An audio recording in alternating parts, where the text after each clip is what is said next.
Bom, boa noite a todos, pessoal. Vamos aguardar. O Dr. Luiz Carlos Aura está entrando. Tudo bem? Quero ver o melhor lugar para colocar esse celular aqui. Tudo E aqui tá bom? bom, né? Hein? Tá bom, tá bom. Deixa eu tirar o som. Depois a gente escuta o rapa, né? Tô Deixa eu pegar esperando o minha aguinha pessoal. lá, só um minutinho. Beleza. Esperando o pessoal entrar também, tranquilo. Aqui, água, aqui, água. Aqui, água. Deixa eu colocar no teu. Onde é que tá aqui?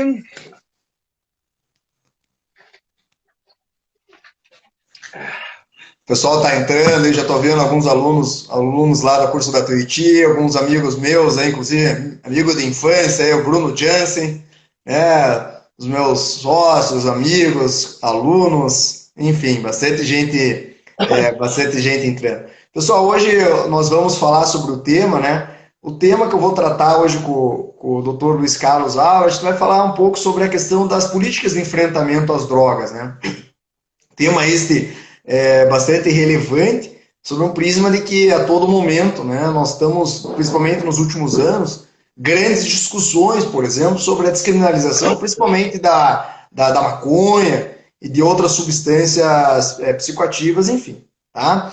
Então, desde já, né, eu queria aproveitar aqui, dar boa noite, e hoje, com grande satisfação, conversarei com o Dr. Luiz Carlos Auer, né, mais conhecido por muitos aí como Pete Auer, né, inclusive o Dr. Luiz Carlos até ele gosta que ele chama de Pete, né, e obviamente, né, Dr. Luiz Carlos, ele tem um vasto conhecimento sobre o tema, né, de hoje, é presidente da Comissão de Políticas sobre Drogas da OAB, a qual, inclusive, tenho imensa honra de ser membro. Aliás, fui extremamente muito bem acolhido por essa comissão. Eu tenho orgulho de falar que sou dessa comissão. Sempre faço questão de externar isso. Não só a pessoa, né, do Dr. Luiz Carlos Auer, do Pete Auer, que me acolheu de uma forma inimaginável. Né? Não pensava, inclusive, que seria acolhido de uma forma tão boa. Assim. Me recordo muito, inclusive, existem coisas que marcam a nossa vida, né? Eu lembro que na primeira reunião que eu fui na Comissão de Política sobre Drogas, né, entrei na reunião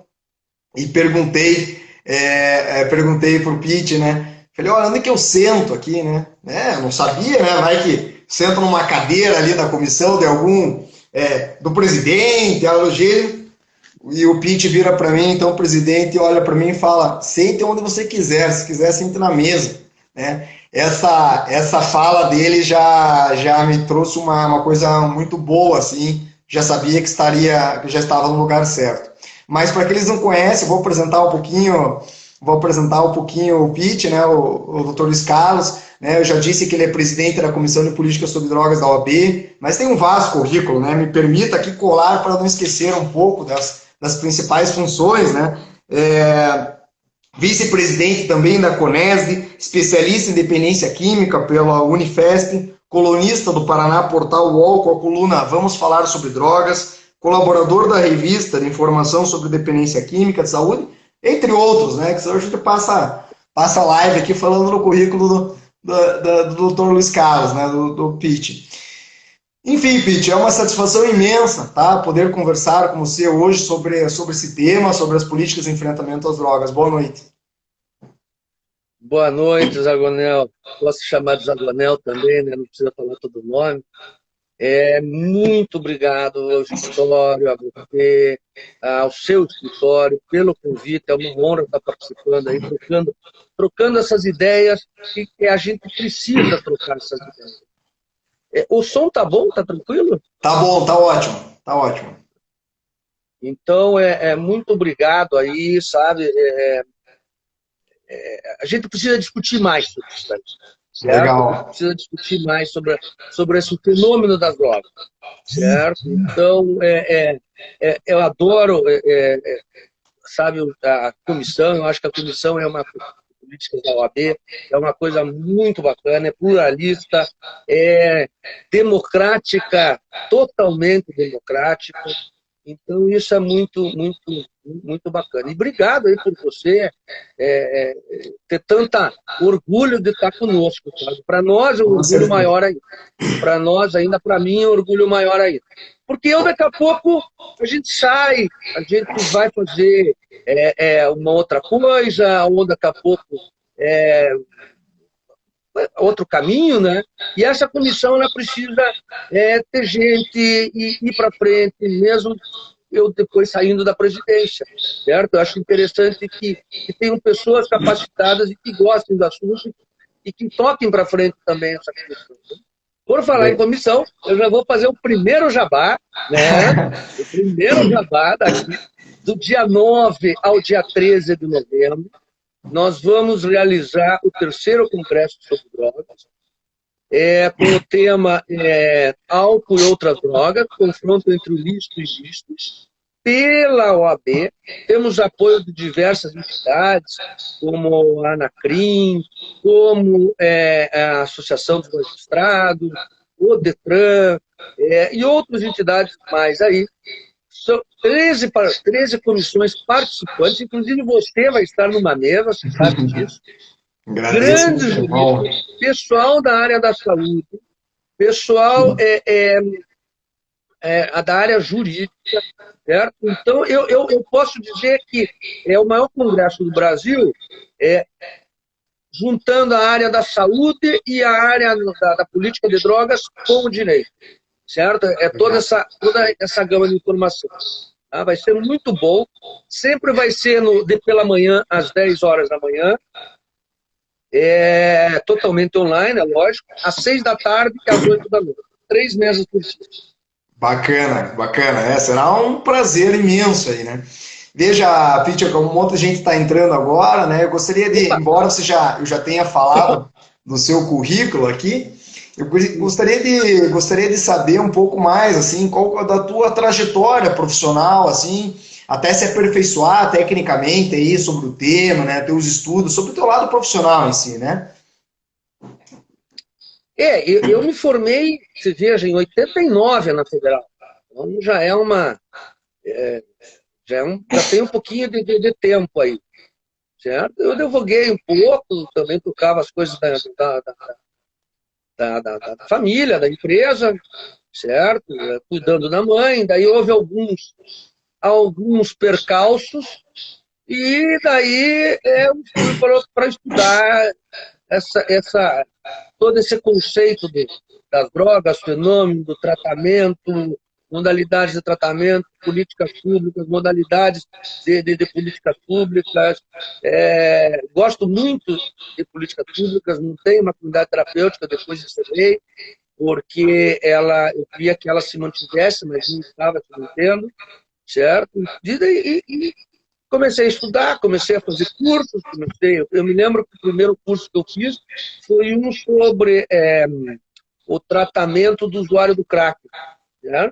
Pela Uniad, em 4 meses. Aí depois eu fiz a especialização na Unifesp, estou fazendo uma outra especialização agora de políticas públicas e sociais, tá? Devo acabar agora, já, até o final do ano, já acaba, era para acabar no que vem, né? Com essa pandemia a gente vai acelerando. Estou também fazendo um curso agora, um curso gestionado para 50 pessoas pela Uniodoc. E hoje começou um curso que foi lançado pela Senad, que é para a área jurídica. São 5.000 pessoas, um curso EAD. Até foi muito engraçado que às 6 horas era para ter já uma palestra online, e daí não tinha áudio. Começou bem. Os comentários foram muito bons, porque tinha libras, inclusive, e o pessoal estava pedindo para traduzir as libras. Mas foi muito... Vamos tocando. Não pode parar. Você sabe que na área jurídica, como você, a gente não pode parar. Não pode ficar estagnado. Certamente. A gente tem que estar procurando. Veja, Pete e a todos, né? O tema, por qual tema, por qual motivo, né, escolher esse tema? Nós estamos fazendo um ciclo aqui de lives aqui nas nossas páginas, na nossa página do escritório, e todas as lives que nós buscamos trazer, os temas, estamos buscando temas que estão em relevância, temas que estão em discussão. A questão das drogas, obviamente, é uma questão que há muitos anos mesmo, é discutido, né? Qual a fórmula mágica para enfrentar as drogas, né? Existe inclusive um documentário, né? Inclusive a gente falou sobre esse documentário no grupo do WhatsApp da nossa comissão, sobre um documentário muito bom que é Drogas, Oferta e Demanda, que está no Netflix, que abarca bastante essa questão, né? Que o problema da droga ele está enraizado aí em diversos países, todos os continentes, e de uma forma muito difícil assim de saber a tal da fórmula mágica, né?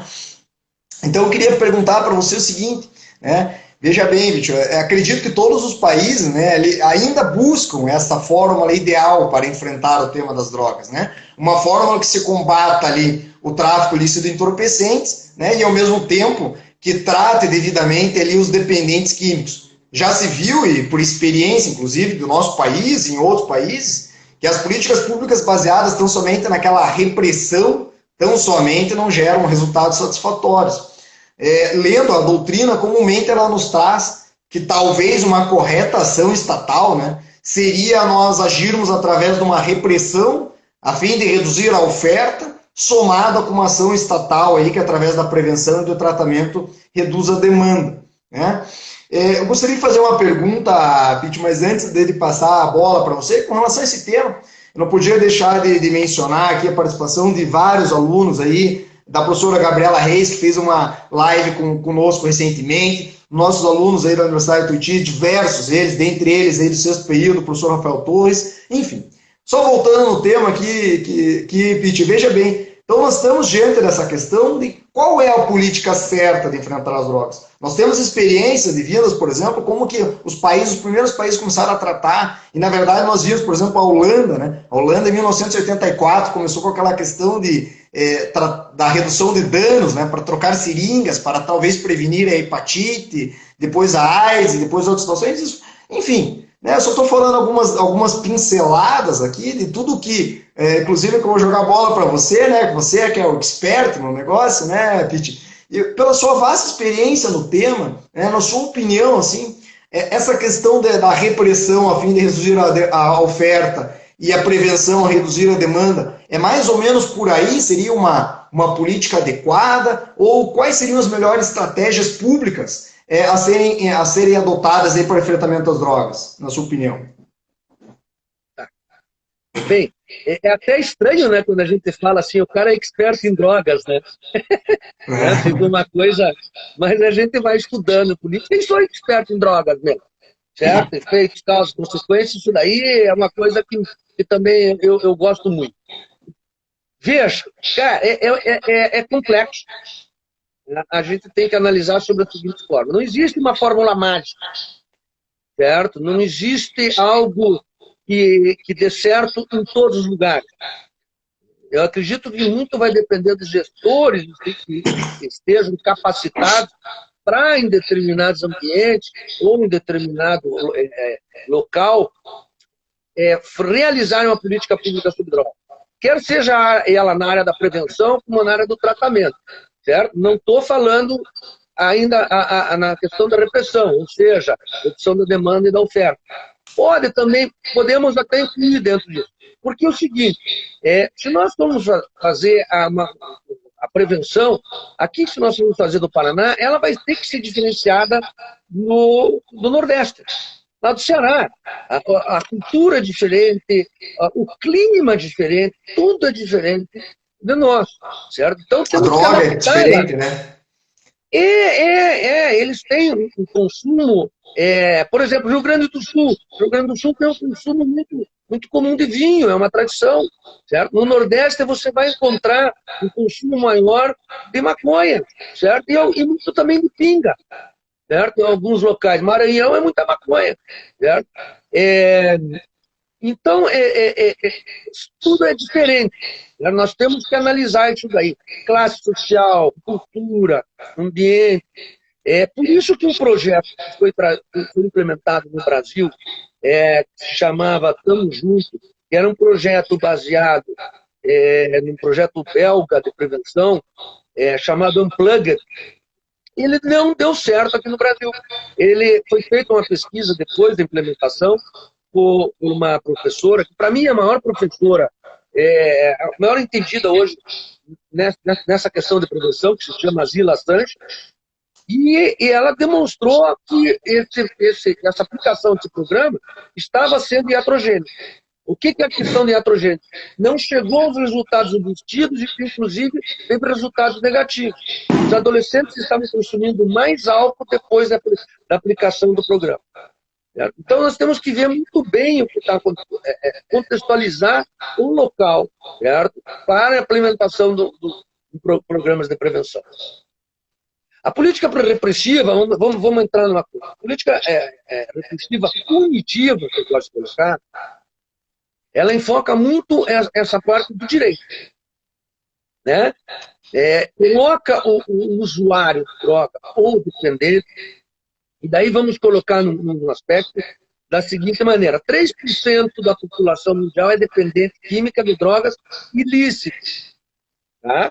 Quando nós chegamos num momento que só no Brasil a gente tem em torno de 16 a 17% de dependentes somente do álcool, fora ainda o tabaco.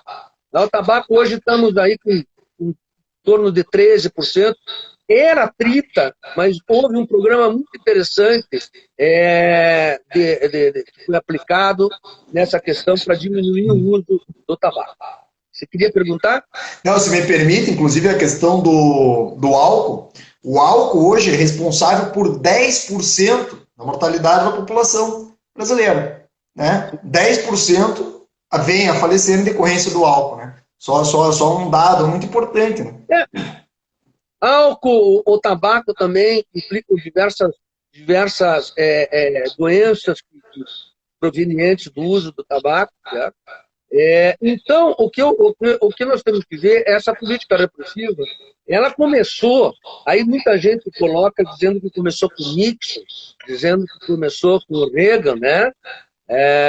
E não, ela já tem há muito mais tempo. Essa política repressiva começou na década de 20, no final da década de 20, começo da década de 30, com uma pessoa que se chama Jerry Anslinger. Certo? E ele era, na época que tinha a lei seca, ele era o responsável, dentro da lei seca, para configurar o ilícito. Ele foi responsável dentro do Estado americano. Tá?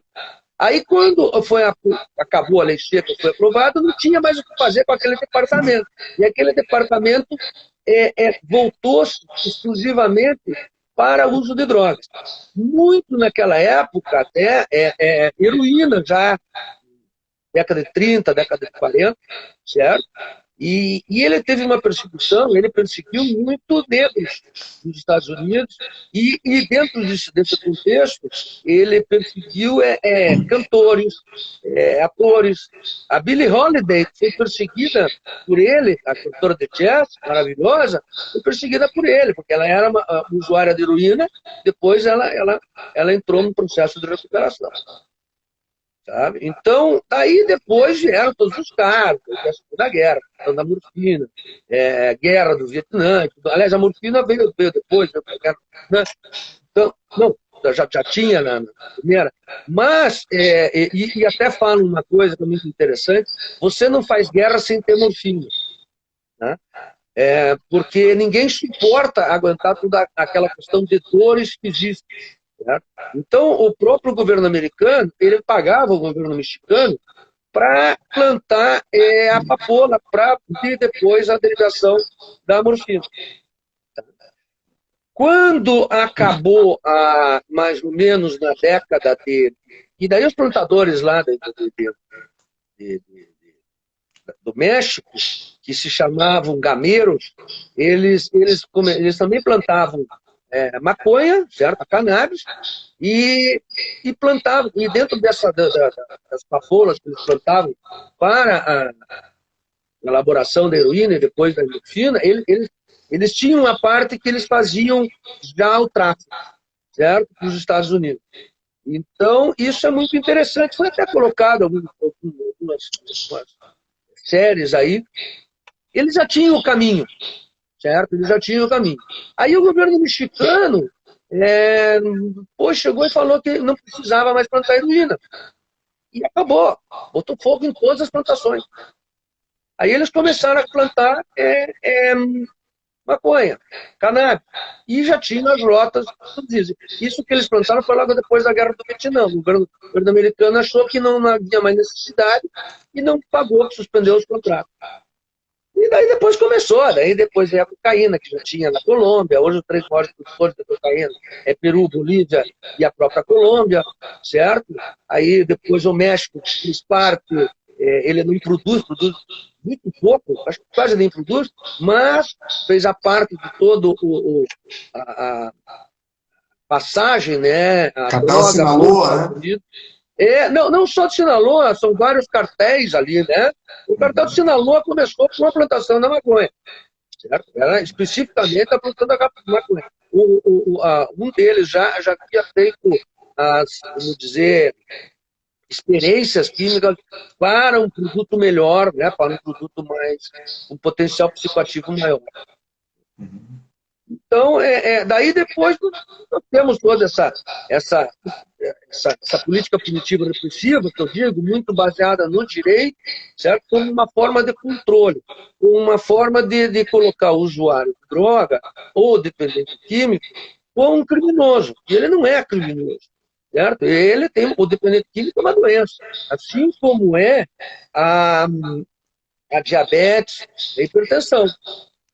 Aliás, Pedro, só um comentário bem aí, eu gostaria de fazer um comentário com você, é o seguinte, né? Um tempo atrás, foi feita uma pesquisa, né, com as pessoas, e foram entrevistadas, várias pessoas falaram, qual que é a tua visão? Me fale 3 palavras, 3 adjetivos que você configuraria uma pessoa que faz uso de entorpecente. Então, geralmente a palavra do vício, ela está ligada, né, e foram as palavras que mais foram respondidas, olha, é uma pessoa um decadente, é uma pessoa... Enfim, foram várias, todos de cunho estritamente pejorativo.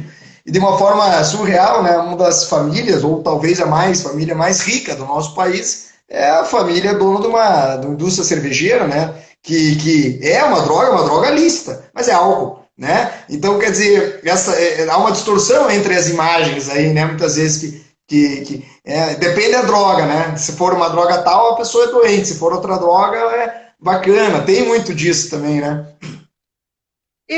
Veja bem, hoje em dia a gente está focado numa sociedade voltada. Quando você fala, a pessoa é usuária de droga, qual é a primeira coisa que vem à mente da pessoa? Qual droga que ele está usando? Uhum. Vamos ver, para você, qual a droga que você quer? O cara é usuário de drogas, qual é a droga que você pensa? É crack. Se você for perguntar para quase todo mundo, é crack. Muito pela própria mídia fazendo isso, certo? E o crack não é a principal problema de drogas no termo de saúde. Tem outros piores, como é o caso do álcool, como é o caso do tabaco, certo? O crack ele choca mais porque eu vejo como um reflexo na nossa sociedade, certo? Porque é uma sociedade que exclui e aquilo fica à mostra, é um reflexo. Certo? Então as pessoas não gostam muito dessas pessoas, assim como aqueles que estão em situação de rua, porque é um reflexo daquilo que nós estamos vivendo dentro da nossa sociedade, que nós fazemos parte, e que nós não temos esse costume de querer melhorar, de querer ajudar, certo? Nós temos, claro, pontuais, pessoas maravilhosas que fazem o serviço. Faz esse serviço por quê? Porque o Estado não está fazendo esse serviço. O Estado está se omitindo, o Estado está se omitindo de realizar um serviço dentro de comunidades mais carentes, certo? Prestando a colocação de creches, saúde, educação, a própria alimentação, saneamento básico, água. Agora, nós temos um país aí de 50% da população, não, 60, no mínimo 50%. Não tem saneamento básico. E 30% da população brasileira não tem água potável. não chega água no seu local. Então, quando eu falo, e muitas vezes eu falo, que a droga se prolifera na pobreza, não é por questão de classe social, porque por questão de classes sociais, são as duas classes que mais consomem droga, é a mais alta e a mais baixa. A droga se prolifera na pobreza como uma forma de economia, certo? Então, ela se dissemina. Porque aquela criança que está lá e não tem um auxílio, não tem uma educação e nunca recebeu nada, ao Léo, certo? Com mais 4, 5 irmãos, a mãe dele, cada dia, cada noite, ganha uma pessoa na casa, quando está, certo? Falta comida, a droga já está por ali. Chega um traficante e dá uma arma para essa pessoa, ele nunca ganhou nada, não ganhou nenhuma bola, o Estado nunca teve presente. Então, é nesse ponto que eu falo que se prolifera. Nós temos um maior exemplo em relação a isso do que eu falei, na Colômbia, uma favela que tinha lá, se eu não me engano, era a segunda maior favela da América do Sul, e lá e lá implantaram um programa, nos últimos 10 anos atrás, logo depois do falecimento do Pablito, né? Implantou-se um programa e colocou calçamento, colocou educação, saneamento, e ali o alto índice de criminalidade e de tráfico caiu quase a zero. Aliás, o próprio Pablo Escobar, ele era adorado por boa parte da cidade de Medellín, no bairro que ele vivia, por conta de que ele, muitas vezes, entre aspas, por um lado, obviamente, o Pablo Escobar, eu sempre brinco com meus alunos, né? Se você pegar o Código Penal brasileiro e fosse trazer para as condutas do Pablo Escobar, ele praticou todos, né? Mas o fato é que ele, para a população do bairro periférico, ele deu casa, ele construiu. Inclusive, as pessoas eram devotas dele e viam nele exatamente essa questão que você fala muito, da ausência do Estado. Então, para eles, o Estado nunca chegou lá. O Estado nunca deu nada a ele. E quem deu aquilo era o Pablo Escobar, que ao mesmo tempo que fazia isso, obviamente, por conta disso, endeusavam ele, e aquela criança e aquele adolescente viam nele a figura a seguir, a ser seguida, como um exemplo. Ele tinha, no começo até tinha maior esse caráter social. Eu falo até que os traficantes aqui no Brasil, eles perderam uma oportunidade de se transformar num poder, não pela violência, certo? Um poder maior onde o Estado não chegava. Se eles daqui a pouco fornecessem, quem sabe, educação, amparo, saúde, eles poderiam se tornar um quarto elemento do Estado, mas não pela violência, certo? Por uma questão de você ter esse aspecto social. Sim. Mas aí tem as brigas, então tem isso daí. Agora, a nossa sociedade, ela vai ter que aprender a conviver com a droga, certo? Isso a gente não vai fugir. Desde aquela pessoa que é totalmente proibicionista, àquela que é totalmente legalizacionista. Nós temos que encontrar uma vivência com as drogas em que não haja o excesso, em que a gente possa acolher, em que a gente possa ajudar um usuário dependente de droga. E ter uma política pública voltada para quem tem necessidade mesmo, para aquilo que é necessário. Então, quando o gestor, quando a gente tem que sempre fazer a pergunta, políticas públicas para quem? Nós vamos fazer uma política pública para quem? Nós vamos fazer uma política pública que atenda a uma comunidade carente, que precisa de educação também, que precisa de uma ajuda, de uma maior inserção na sociedade, certo? Ou nós vamos realizar uma política pública simplesmente de superfície, certo? Que é assistencialista. Então, nós temos que pensar nisso daí. Tá? Uma política pública, no meu ver, uma política pública social sobre drogas, eu acho esse o termo melhor. Não gosto de política de combate à droga, não gosto do termo antidroga. O que eu gosto, para mim, políticas públicas sociais sobre droga. Ela tem que ter junto desenvolvimento social. Uma outra comparação que eu faço quem é um pessoal mais antigo, coisa mais, é que a droga hoje virou muito moda também, nós falarmos sobre droga, certo?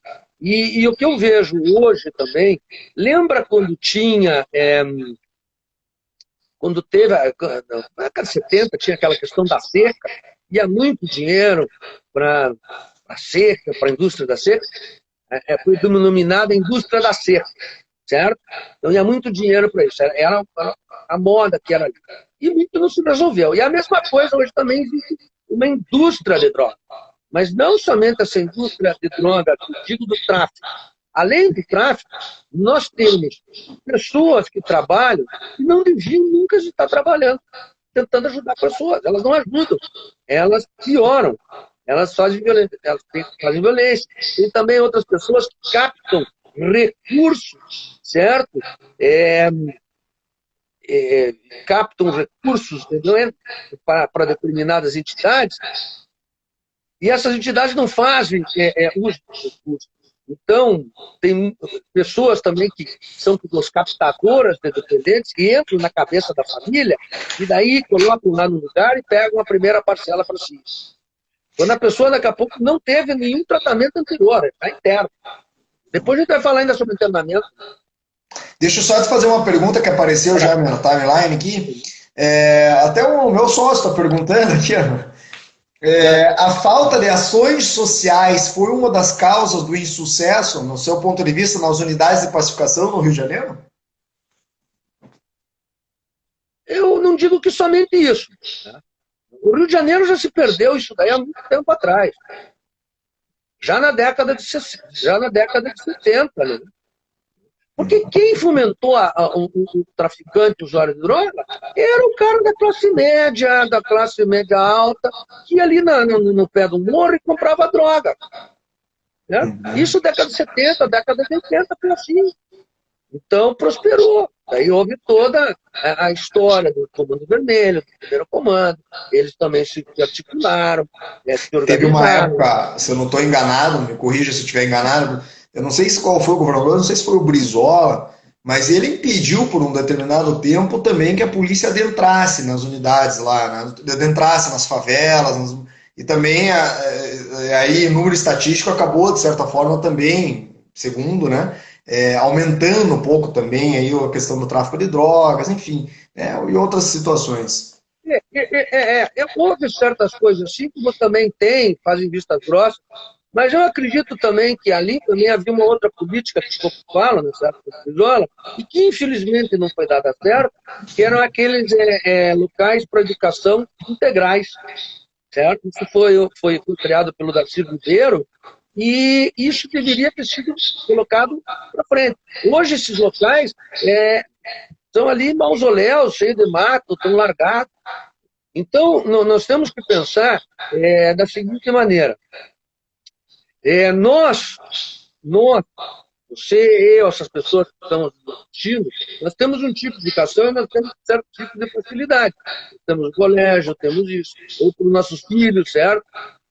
Então, nós podemos oferecer certas condições, música, outras coisas. Mas esse pessoal de comunidades mais carentes, certo? De comunidades que precisam do auxílio, a criança vai pelo período da manhã, às vezes vai pelo período da manhã, para ganhar a refeição do dia. Tá? Para ganhar a refeição do dia. Então, é impressionante que, em vez de a educação ser cada vez mais investida e trazer essa criança e esse adolescente para uma educação integral, dia inteiro, onde se ofereça música, onde se ofereça arte, onde se ofereça próprio estudo, outras coisas, o esporte, que é muito importante também nisso. Não, fica lá meio-dia e pronto, vamos embora. Então, nós temos que rever esse conceito. Certo? Então, as ações sociais no Rio de Janeiro, há muito tempo já deixaram de ser feito.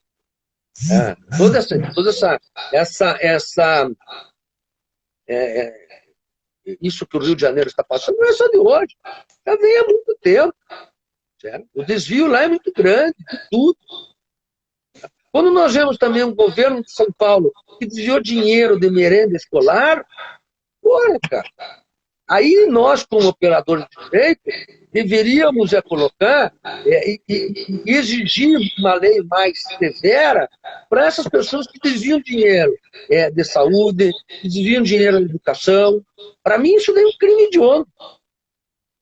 Meu ponto de vista, é um crime hediondo.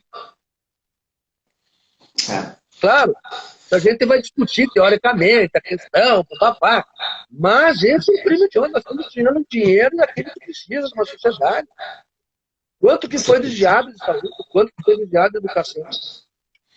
Deixa eu perguntar para você agora, Cristian. A gente, em nosso país, na verdade, nós temos uma lei um pouco mais abrangente, né, para as leis posteriores, que foi uma lei de 2006, que é a lei vigente, que é a lei 11.343, né?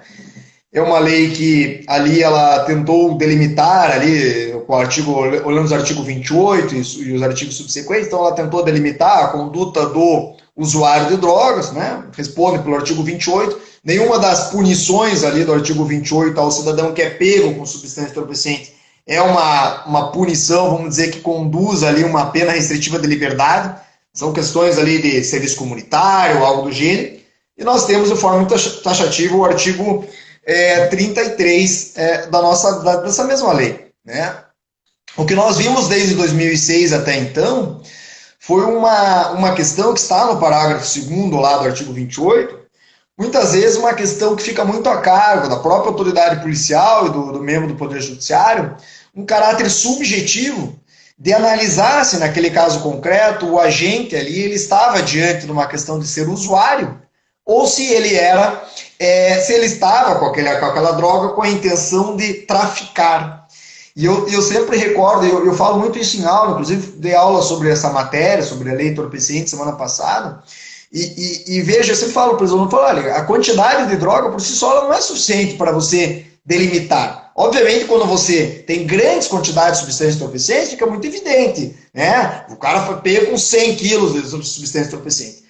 Mas eu sempre uso o mesmo exemplo, um exemplo de um caso concreto em que eu atuei. E se o agente for pego com 5 pedras de crack? E daí? A quantidade por si só ela fica complicada. Esse caso que eu estou mencionando para você, das 5 pedras, foi um caso que eu peguei lá atrás, em Campo Largo, uma vez, uma certa oportunidade, o cidadão estava preso por tráfico de drogas. Aliás, estava denunciado por tráfico de drogas. O simples olhar para ele, na hora que eu cheguei, fui conhecê-lo, porque foi no início da carreira, estava advogando como dativo, advogado dativo lá, fui nomeado pelo Estado na época. Quando eu fui na carceragem para conhecê-lo, olhando as pontas dos dedos dele, estavam as pontas todas queimadas. Quer dizer, condizente com aquela pessoa que estava com aquela latinha fumando e queimando os dedos. E ele estava denunciado por tráfico de drogas. O juiz, na época, não estava sendo feita audiência de custódia, ainda não estava, né? Isso, o cidadão estava preso há 2 meses e pouco. Foi para audiência, o juiz só bateu o olhar nele, obviamente fizeram uma instrução, fizeram umas alegações finais orais, o juiz decidiu por desclassificar a conduta do artigo 33 e do artigo 28. Eu ia passar para o próximo tópico, mas acho muito importante você falar um pouco sobre isso também, como você vê essa questão da subjetividade, porque, veja, essa questão é muito complicada, né? Nós temos pessoas, e se você vê a quantidade de pessoas que estão no sistema prisional por conta de talvez, né, vamos dizer assim, dos cometimentos do artigo da lei 11.343, muitos deles, o cara está por tráfico, o cara não é traficante, o cara é doente, o cara não merecia cadeia, o cara merecia tratamento. Como você vê essa questão, antes de eu passar aí para o próximo ponto, que o próximo ponto é um pontinho um pouco mais cabeludo, vamos dizer assim, né, que é a questão da atenuação. Mas como que você vê essa questão da subjetividade, do entendimento, se é traficante, se é usuário, enfim? Então, eu vou começar com uma história para você. Anterior à lei 11.343, qual que era? Era 63, 68, né? Como é que era? Era isso. Agora estou sem aqui nos apontando. Mas anterior à lei 11.343, houve um caso aqui que houve uma determinada show na pedreira e tudo mais, e lá um grupo de adolescentes, certo? Foram pegos. Era mais ou menos em torno de 17, 18 adolescentes.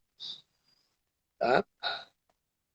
Isso é anterior. Daí eles foram chamados, estavam todos lá, foi um ônibus para pegar até esses adolescentes. e daí eles foram encaminhados. Naquela época, você sabe que já iria para seria uma pena privativa de liberdade, né? Privativa de liberdade, prisão. Exatamente. Tá?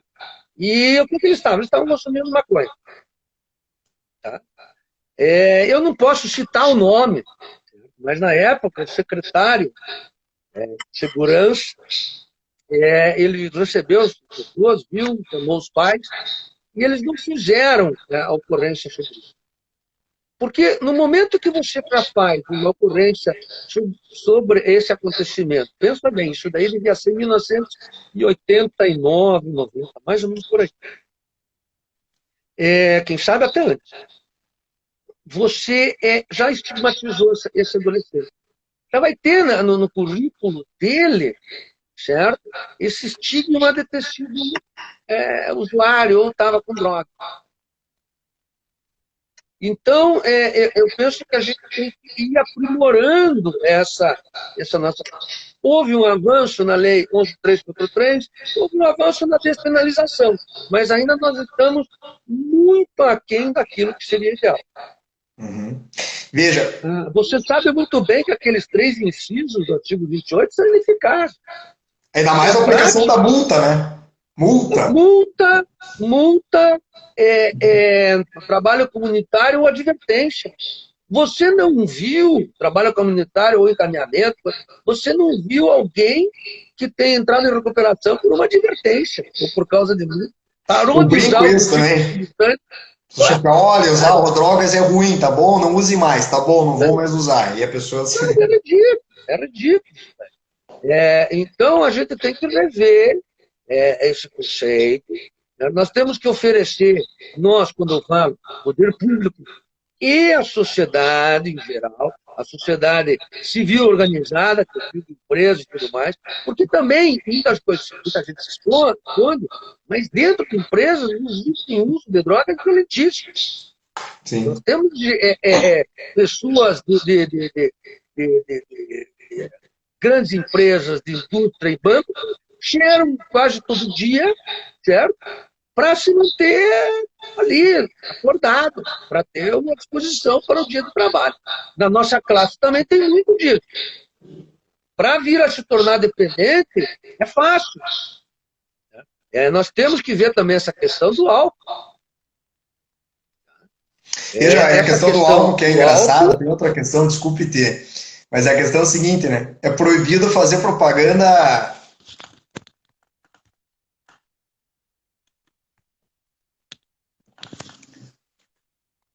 Estamos escutando? Caiu. Ó.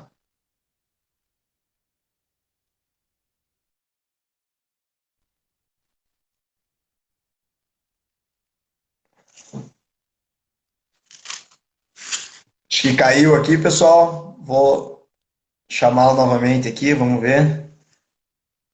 Só um minutinho.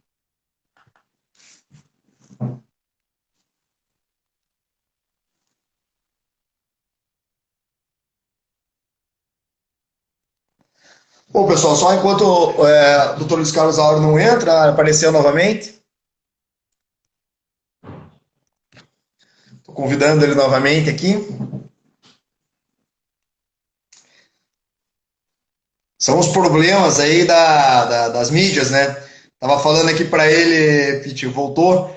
Os problemas, hoje eu estava fazendo sustentação oral no Tribunal de Justiça, né? Tudo virtual, e a sessão ali por várias vezes, o advogado cai a fala no meio, vai, volta, enfim. Até nós, a gente tá dando aula, né? A questão de a gente tá se acostumando agora e a lidar. Há uma grande uso, né, da internet nesses horários, várias lives, diversas pessoas. Então a pessoa está hoje em dia e nós não vamos deixar isso. Acho que é um novo momento também dentro do nosso meio social, essa interlocução via celular, via lives. É um novo modelo de vida que está entrando. Tá? Eu tinha te perguntado. Aonde que a gente estava? Aonde que do troço da droga, daqueles É vídeos uma coisa que autodocumentários, que chama a atenção a todos, na verdade, né? da É subjetividade. a questão do cigarro, por exemplo. O cigarro foi proibido, as propagandas. Quando a gente assistia antigamente Fórmula 1, Ayrton Senna, que dirigia a sua McLaren, estava lá Marlboro, né? A propaganda que aparecia na televisão, né? Venha para o mundo do sabor e tal, daquele cowboy, inclusive processou lá na época, né? Mas e as propagandas das bebidas alcoólicas? Né? Elas são tão problemáticas quanto o próprio cigarro. Quer dizer, a indústria também da bebida alcoólica é extremamente forte, né? E as propagandas que tem aí, né, do verão, por exemplo, até apelido lá uma moça, né, que chamam ela de um nome. Enfim, a todo momento tem propaganda de bebida, né? E daí? É engraçado dessa forma, nesse ponto de vista também, se a gente levar em consideração quantas pessoas morrem em decorrência disso também, né? Então vamos colocar a situação aqui já no contexto. Uma coisa que eu quero colocar da tua questão passada é que quando for feito o exame toxicológico para o usuário de crack, não vai aparecer crack, vai aparecer cocaína. Nós temos a percepção do usuário do crack, como você falou, dedos queimados, boca queimada, a própria aparência física, certo? Essa é uma situação. Quanto à questão da subjetividade, esse é um dos grandes erros do nosso código, da nossa lei 11.343, certo? Que não adota critérios quantitativos, e sim circunstanciais. Então, é até uma forma de repressão da sociedade com determinados tipos de etnias e até de determinados tipos de algumas populações. Essa é uma colocação. Quanto ao ponto da propaganda, existe uma lei que se chama a Lei 92/94 de 1996, que coloca e permite o uso para a realização de propaganda em canal, em qualquer mídia, desde que eles não ultrapassem 13 graus de usato, certo? Está bem já no início do artigo. Então, a cerveja ela não se inclui nisso. A cerveja não é considerado álcool. Começa o artigo. Para fins de conceituação de bebidas alcoólicas, serão somente aquelas com 13 graus de usato. Então, a cerveja, para a propaganda, não é bebida alcoólica. As outras ficam excluídas. Você pode ver que dificilmente se encontra em canal, na mídia, propaganda de uísque, propaganda de vinho. Eles têm um pouquinho de um grau maior, 14%, 16%. O vinho, 18%, quando é muito forte, 22%. E o uísque é 30%, 40%, além de outros. Aí colocam essas propagandas de cerveja com mulheres maravilhosas, como tinha na década de 80 a associação do cigarro com o esporte. Eles patrocinavam o esporte, que era em Santa Catarina, Rio também. Acho que era o Free, né, se eu não me engano. Vários esportes, certo? Também a associação do cigarro é bem anterior a isso. A associação do cigarro já vem também no cinema, quando naquela época as mulheres mais bonitas fumavam. Humphrey Bogart, aquela talagada de cigarro.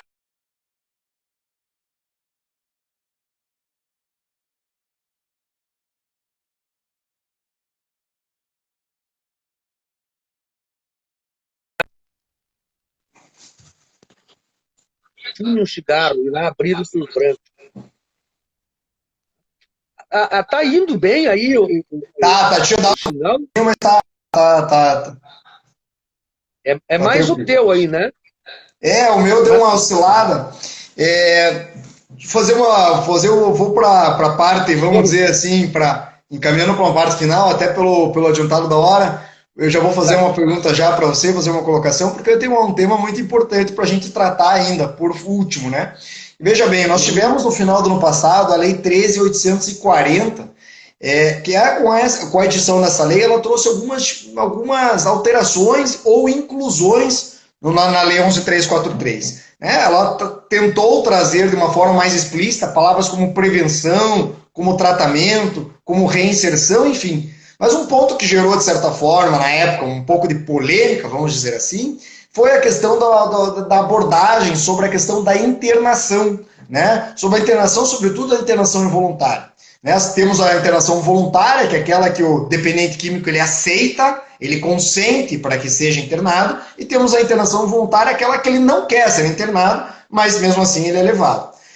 Na verdade, a questão aqui não foi essa lei 13.840 que trouxe essa possibilidade. Essa possibilidade já existia na lei de 2001, lá, na lei do 10.216. A diferença é que a lei 13.840 ela traz uma amplitude, um maior número de pessoas que podem ali requerer, por exemplo, solicitar aquela internação contra a vontade do agente. Por exemplo, familiar ou representante legal, na ausência dele, algum servidor público, com exclusão de segurança pública, obedecendo certos requisitos, né? O médico autorizando, prazo máximo de 90 dias, enfim. Gostaria muito de te ouvir sobre essa questão, até pelo teu conhecimento, né, tanto da parte técnica, conhecendo mesmo os locais onde se faz isso. Como você vê essa questão da internação involuntária e essa ampliação do rol de pessoas que podem solicitar a internação contra a vontade das pessoas?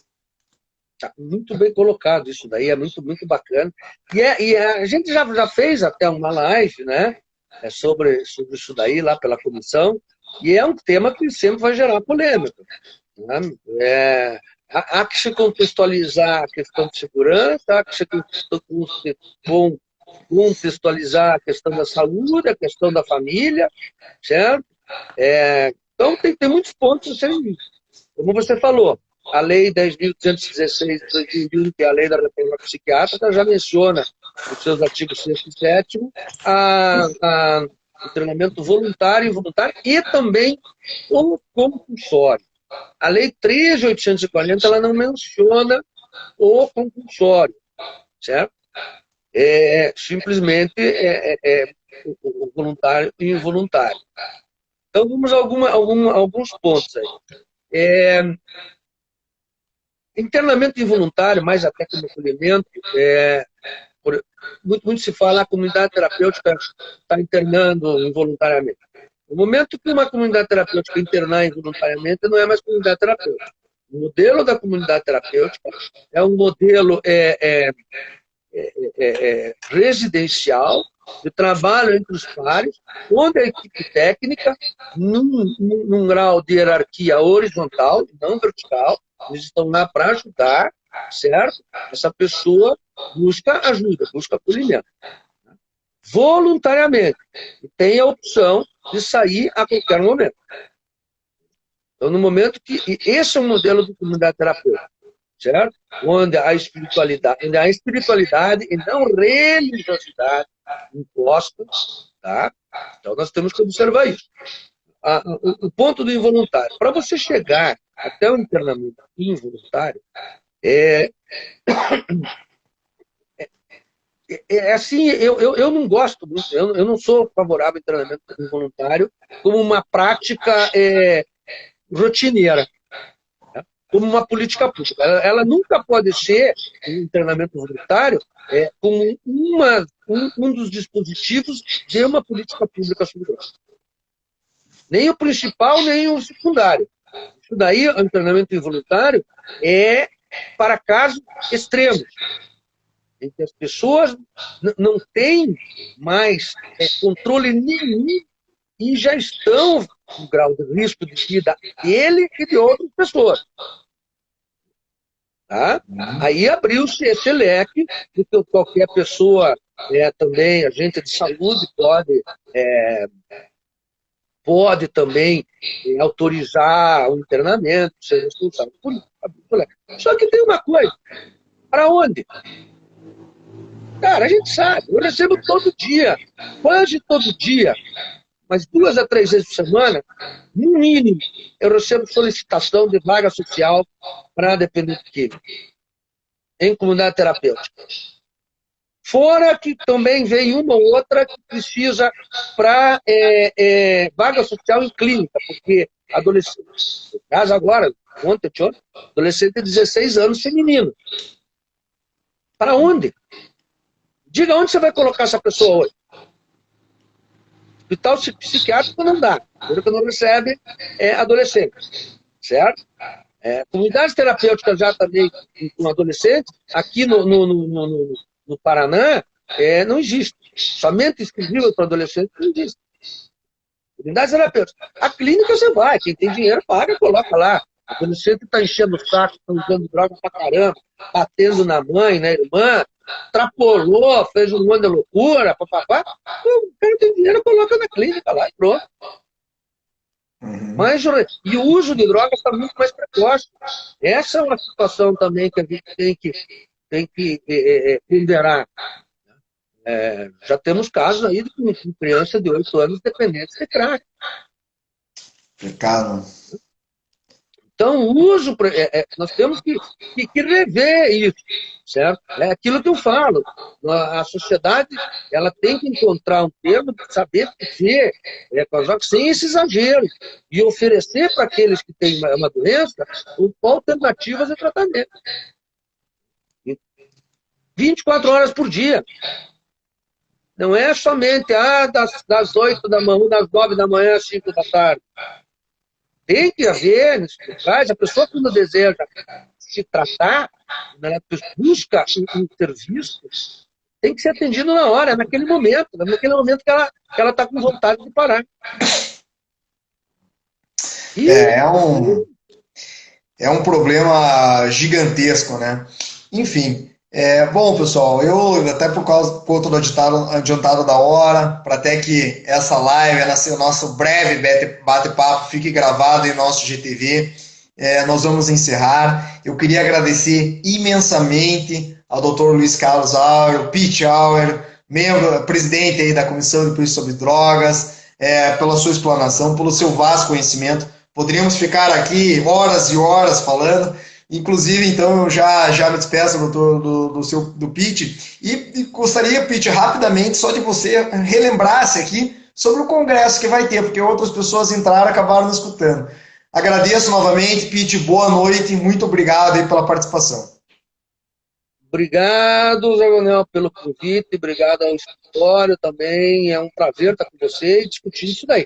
Se precisar, se gostarem do que a gente discutiu aqui, a gente até lá para frente pode fazer uma outra. Mas agora o jabá número 2, Congresso da OAB, 9 a 13 de novembro, Congresso sobre Drogas, tema álcool e outras drogas, confronto entre o lícito e ilícito. É um congresso do Brasil, onde reúnem profissionais da área jurídica, profissionais da área da saúde e de outras áreas, assistência também, certo? Juízes, desembargadores, advogados, presidentes de comissões de Estado, psicólogos, psiquiatras, muita pessoa vai fazer parte desse congresso. Teremos mais de 50 palestrantes agora. Certo? As mesas todas, 10 da manhã e 6 da tarde e 8 da noite.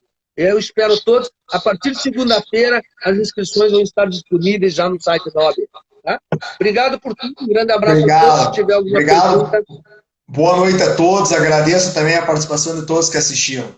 Até mais. Obrigado. Abraço. Tchau, tchau.